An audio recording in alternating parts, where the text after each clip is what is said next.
Eyebrow art করা দুনিয়ার সবথেকে সহজ কাজ। বিগিনার আপুদের জন্য খুবই সহজ করে আইব্রো আর্ট করা দেখাই দিমো আজকে। সর্বপ্রথম একটা ব্রাশের সাহায্যে তোমার আইব্রোটা সুন্দর করে একটু আছড়াই নিবা।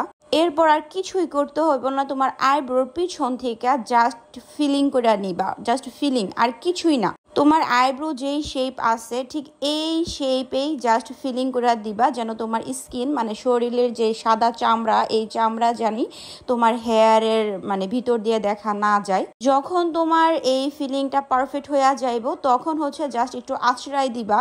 এই পর্যন্তই কাজ।